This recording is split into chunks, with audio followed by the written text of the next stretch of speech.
de Negócios, entrevistamos hoje o professor Celso Ferrari. Nós vamos conversar sobre economia, mercados, logística, tudo aquilo que lhe interessa. Eu volto daqui a pouco, até já.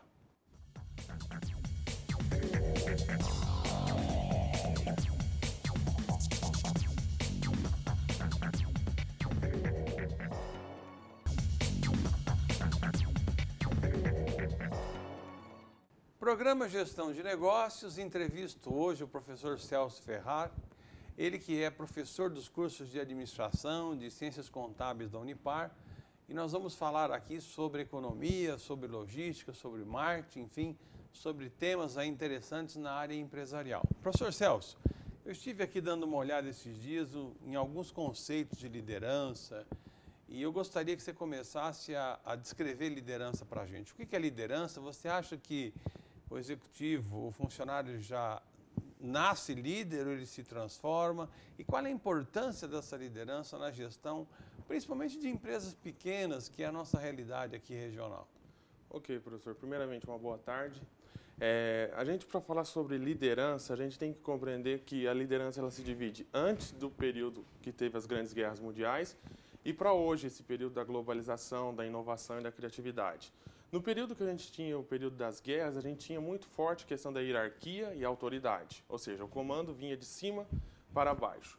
Hoje não, hoje devido às mudanças no que se refere à globalização e um maior poder de participação dos colaboradores no processo de tomada de decisão, a liderança hoje ela tem que ser compartilhada, ela tem que ser dividida. Mas afinal, o que consiste o conceito básico de liderança? Liderança nada mais é do que a gente buscar o consentimento, influenciar as pessoas a realizar tarefas e realizar coisas dentro de uma organização. Então, para a gente trabalhar esse contexto da liderança, eu preciso do consentimento. E hoje a gente aborda um tipo de público chamado colaborador 2.0, onde ele tem acesso a mídias sociais, onde ele tem acesso a um maior número de informações, então ele não aceita qualquer imposição por parte do líder. Agora, o líder é aquela pessoa que sai da sua sala, que vai para aquilo que a gente chama por fronte de batalha, ou seja, aonde os problemas surgem, aonde as decisões têm que ser tomadas. E o líder, ele tem que, na minha visão, ele tem que diminuir um pouco o discurso e ir mais para a atitude. A atitude e a capacidade de influenciar essas pessoas em prol de um objetivo maior, que é o desenvolvimento e a continuidade das organizações. Porque o líder, ele vai ser sempre avaliado pelo desempenho. Então, quanto mais qualificada, quanto mais engajada e comprometida for a sua equipe, maior será o desempenho do líder e também, consequentemente, da organização. Então, bons líderes são aqueles que participam do processo. É o que a gente fala, arregaçar as mangas e ir para as questões que precisam ser resolvidas dentro de uma empresa. E aí nós temos um crescimento organizacional, um crescimento do quadro de colaboradores e aonde as empresas se tornam mais competitivas. E a liderança tem a ver com a questão da competitividade. Uma empresa oferecer produtos e serviços que sejam da aceitação dos consumidores e aí ela se tornará uma empresa líder de mercado. Muito bem, eu aproveitando esse tema da liderança, eu acho que além dessa capacidade inata, que eu acho que boa parte pode até ser importante nessa construção do líder, juntamente com todo a expertise dele, aquilo que ele vai buscar para poder trabalhar melhor com a sua equipe, eu escuto alguns discursos aí que existe muito conflito de gerações hoje nas empresas, né? E aí se denominam as gerações, a X, Y, né? Tem aquela lá dos baby boomers, né? Boomers, tem então assim um jeito todo especial para tratar com esse pessoal. Isso aí envolve até a questão do ambiente de trabalho, né? Nós sempre estamos vendo aí o Google com aquele ambiente mais descontraído, porque trabalha com jovens talentosos e que tem um padrão de comportamento muito diferente do que pelo menos a gente vê tradicionalmente nas empresas. Como é que você vê o líder nesse aspecto aí? Você, no seu dia a dia de administrador, você já teve algum conflito desse? O que você acha que é possível fazer para aproveitar esses talentos sem, de uma certa forma, anular a criatividade desses jovens? Aí a gente tem vários aspectos para discutir esse aspecto de liderança. Por exemplo, se hoje o professor citou essa questão de aproveitar melhor os talentos que uma organização tem.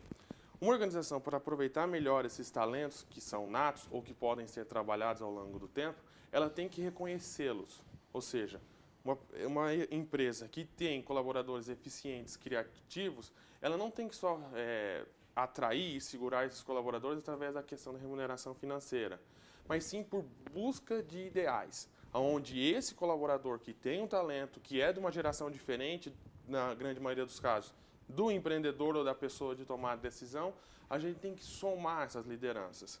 Esse dia eu estava acompanhando uma entrevista do economista César Souza, e ele foi considerado pelo Fórum Econômico de Davos uma das 200 pessoas capazes de mudar o mundo. Aí ele definiu essa questão de liderança e conflito de gerações. Liderança é você juntar o injuntável, ou seja, pessoas com ideias, conflitos de ideias, onde o intuito é canalizar esse conflito de ideias para desenvolvimento de produtos e serviços. A Natura, o ano passado, no seu processo de seleção de trainee, ela soltou um vídeo institucional na internet, onde ela fazia o recrutamento e seleção de colaboradores para se tornarem trainees, mas em nenhum momento foi colocado o nome Natura. Ou seja, quando ela fez esse processo de seleção dessa forma, ela já segmentou a seleção dos seus futuros colaboradores com aquelas lideranças, com aqueles colaboradores, com aqueles talentos que iam em busca do ideal da organização. Porque trabalhar a cultura organizacional é um tanto quanto complexo. Agora, quando você filtra esses talentos, aonde eles têm o mesmo objetivo, a mesma finalidade, ou seja, busca os mesmos ideais, você consegue formar um ambiente organizacional mais harmonioso, aonde as pessoas estão ali porque querem, as pessoas estão ali porque gostam, e se gostam e querem, vão ser mais produtivas. Claro que o conflito sempre vai ocorrer, porque o conflito é a busca de uma resolução de um problema de maneira diferenciada. Aí o que a gente tem dentro da administração? O chamado brainstorming. Brainstorming é tempestade cerebral, chuva de ideias, aonde eu dou a oportunidade das pessoas exporem as suas ideias. Porque o líder, ele não é detentor da razão. Ele pode estar certo em determinado momento, mas as outras pessoas que constituem a organização têm visões diferentes. E a gente tem que aproveitar isso daí. Ainda mais na questão do desenvolvimento cultural brasileiro. Essa mixigenação de raças, o índio, o europeu e a própria população brasileira dá um ponto de vista diferente para o mundo empresarial. Tanto que o Brasil é considerado um dos países mais criativos e um dos países mais empreendedores. Mas aí eu faço uma ressalva. Ser empreendedor é interessante, mas antes de praticar o empreendedorismo, nós temos que fazer um planejamento. E aí que entra a geração, não mais conservadora, mas aquela geração que sofreu por várias crises econômicas, mudanças de planos econômicos e sabe da importância do planejamento. Eu junto a criatividade, eu junto a experiência, trabalho o planejamento e eu consigo atingir o sucesso empresarial. Muito bem, professor Celso. Nós estamos aqui entrevistando o professor Celso, ele que vem falar aqui de economia, mercados, logística, enfim, uma série de temas da gestão de negócios. Termina aqui o nosso primeiro bloco, mas daqui a pouco nós estamos de volta. Até já.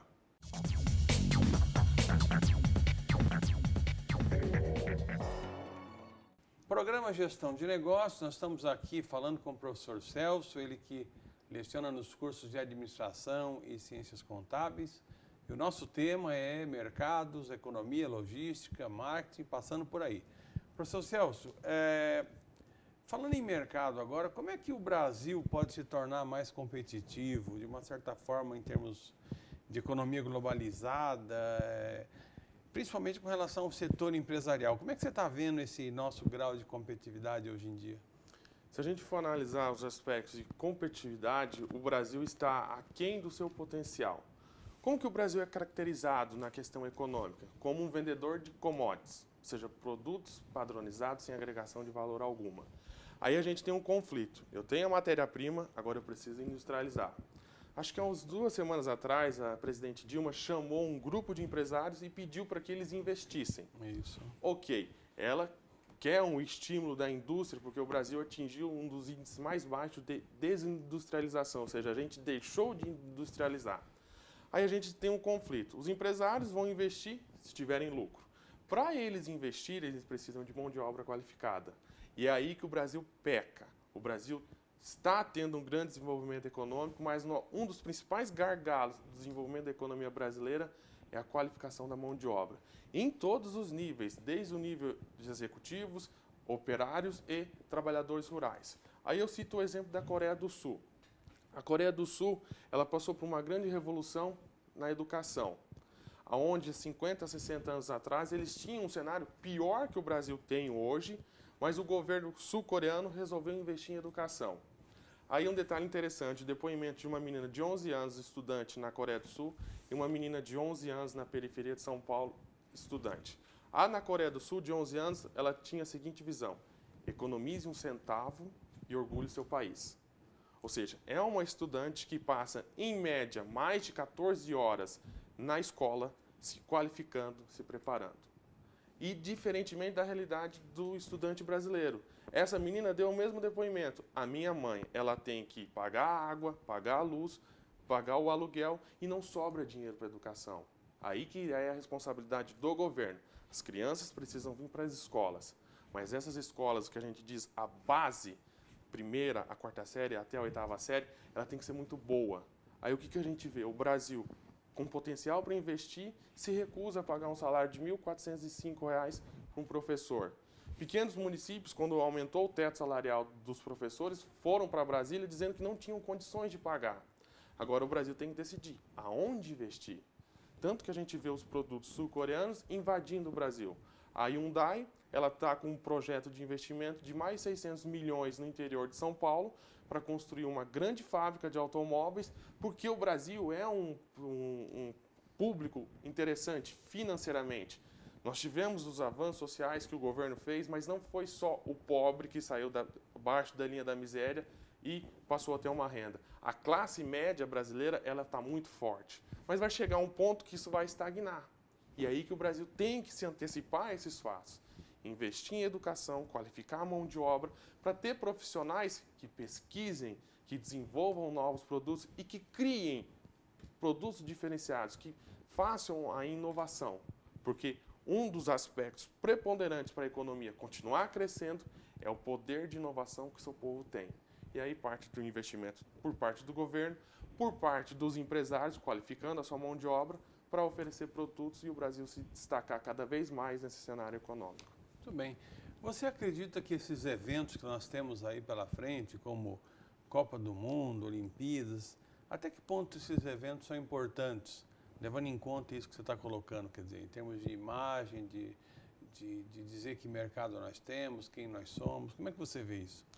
A Copa do Mundo, assim como as Olimpíadas, ela poderia ter um grande papel para destacar o Brasil no cenário mundial. Um país que é competente, um país que sabe investir. Mas aí o Brasil cai naquele erro capital, a falta de planejamento. O Brasil foi um dos países que tiveram uma maior antecedência do fato de conhecerem que iriam sediar os próximos eventos. O Brasil sabe que ia sediar a Copa extraoficialmente desde o ano de 2003. Então, se a gente for pegar, são 11 anos para você preparar um evento. Aí o que acontece? Falta de interesse público, eleições municipais, eleições para presidente, para governador, travaram determinados investimentos. E aí o que ocorre? O custo de uma obra, ela vai ser mais cara. Quando venderam a Copa e a Olimpíada, foi fenomenal, porque diziam que a Copa no Brasil ia ser da iniciativa privada, que o governo iria ficar responsável com mobilidade urbana, ou seja, construções de metrôs, construções de estradas, melhoria nos aeroportos e melhoria na rede hospitalar. E a iniciativa privada que iria construir os estádios. Como a gente foi vendo durante os anos, não é bem isso que está acontecendo. Recentemente, o governo privatizou os principais aeroportos brasileiros, ou seja, passou a responsabilidade para a iniciativa privada. Então, aquilo que poderia ser a menina dos olhos para a consagração econômica do Brasil, ao meu ver, ela vai acontecer, mas não da maneira como os brasileiros queriam.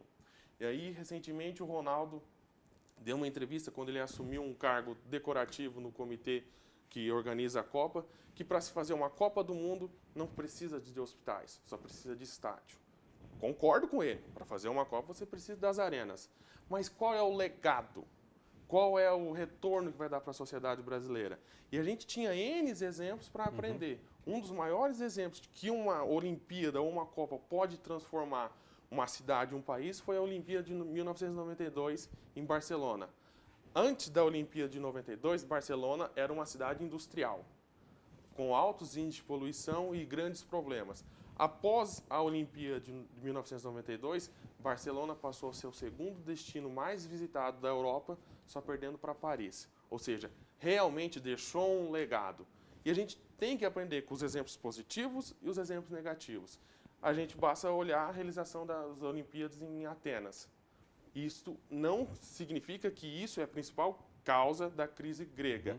Mas o governo grego não tinha capacidade de investimento para realizar um evento daquele porte. O evento foi feito, as arenas, as instalações esportivas não têm a sua utilização e a economia, a dívida ficou aí para ser paga. E a dívida, infelizmente, pode ficar para quem? Para mim, para o professor e para os demais contribuintes, que realmente colocam seu dinheiro, pagando seus impostos, pagando seus tributos diariamente. Exatamente. Programa Gestão de Negócios, estamos aqui fechando o nosso segundo bloco com o professor Celso, ele que é administrador e leciona nos cursos de Administração de Empresas e Ciências Contábeis da Unipar Umuarama. A gente volta daqui a pouco para fechar o programa no seu terceiro bloco. Até já.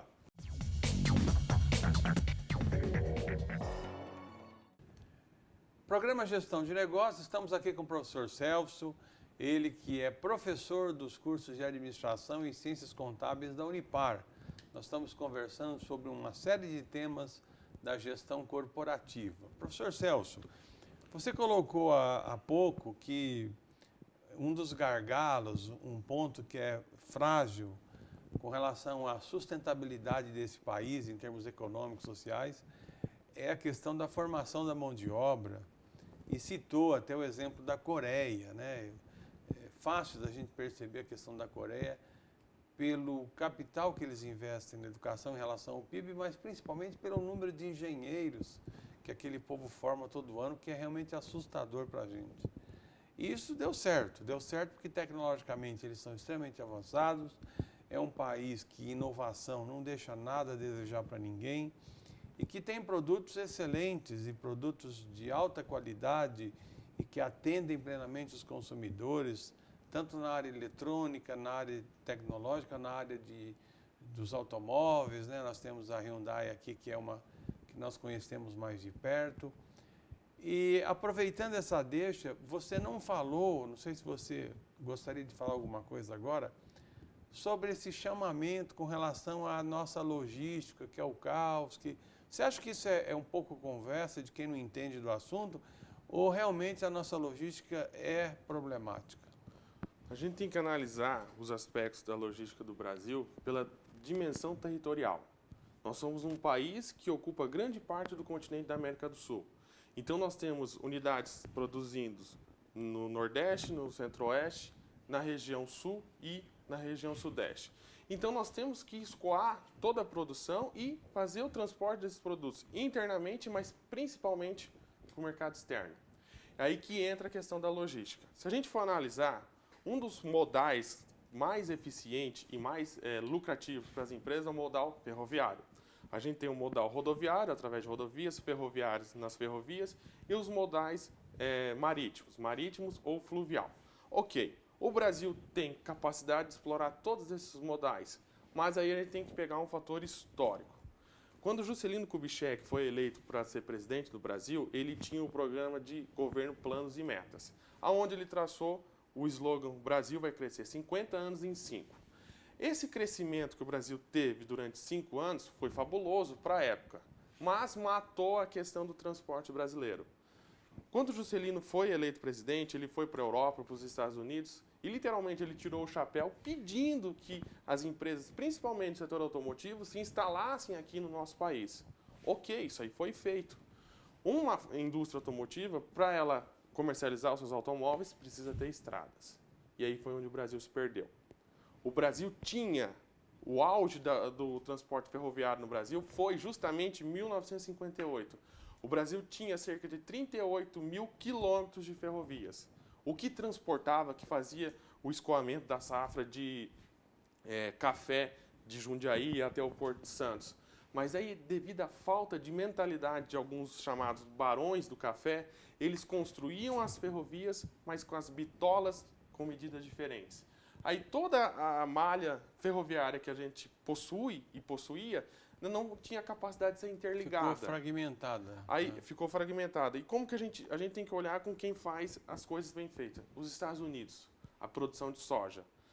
Lá nos Estados Unidos, a produção de soja, ela percorre pequenas distâncias de transporte rodoviário através de caminhões, carretas, aonde ela utiliza todo o rio Mississippi para escoar grande parte da sua safra, ou seja, utiliza o modal rodoviário, o modal fluvial e transporte por ferrovias.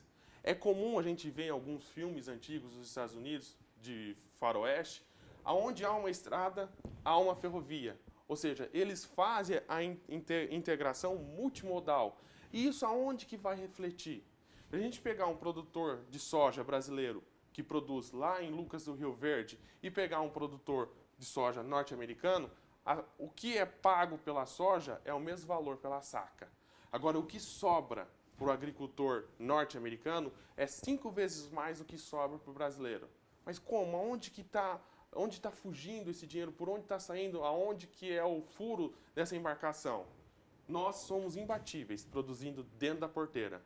Agora, quando a gente sai com essa produção depois da porteira, nós temos que transportar longas distâncias, o que vai encarecendo o frete. O custo portuário do Brasil é um dos mais altos do mundo, e aí quando o nosso produto chega no mercado externo, ele não tem mais a mesma competitividade. O professor tocou num assunto interessante, falando das indústrias coreanas. Esse dia eu estava indagando os meus alunos, o que a Samsung fabrica? Aí todo mundo falou celulares, televisões, computadores, etc. e tal. A Samsung fabrica navios. A Samsung está fazendo uma parceria com o Porto Swap, onde eles estão projetando todo o porto para o porto ter a mesma eficiência que tem lá na Coreia do Sul. Ou seja, o Nordeste, que passou vários anos sendo desacreditado devido à miséria, devido à falta de oportunidade, hoje o Nordeste, se a gente for analisar alguns estados, eles têm um desenvolvimento econômico maior que a média nacional. Grandes investimentos estão sendo feitos no Nordeste, no que se refere à produção de alimentos e escoação da produção. Ou seja, estão fazendo aquilo que nós deveríamos ter feito. Só para a gente arrematar, uma das obras do PAC, que é o Plano de Aceleração do Crescimento, é a construção da Transnordestinas. E esse dia eu estava vendo uma reportagem na revista Exame, eu fiquei curioso pelo fato histórico. O primeiro projeto para a construção da rodovia Transnordestina foi de Dom Pedro II.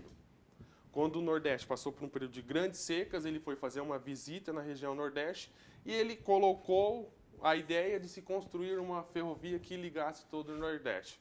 Pois bem, depois de 2 séculos, pouco foi feito. Está sendo realizada a obra da Transnordestina. Vai trazer um grande desenvolvimento para a região. Juntamente com a Transnordestina, a transposição do Rio São Francisco, onde nós iremos irrigar todas as áreas que são extremamente produtivas na região Nordeste, desde que tenha água. Tenho produção, tenho ferrovias com custo acessível e tenho portos eficientes, o produto é competitivo. Tá certo. Então nós temos que ter essa visão de planejamento de longo prazo e as coisas acontecem. Muito bem. Nós gostaríamos de agradecer a presença do professor Celso, que veio aqui gentilmente conversar um pouco com a gente sobre agronegócio, sobre potencialidades desse nosso Brasil, sobre as dificuldades que os gestores encontram. E eu gostaria de deixar esse espaço aberto ao professor, sempre que tiver vontade, venha, que será um prazer recebê-lo aqui. Ok, muito obrigado, professor. Termina aqui o nosso programa Gestão de Negócios. Para dúvidas, para críticas, para sugestões, escreva para a gente no tv@unipar.br. Obrigado pela sua audiência e até a próxima edição.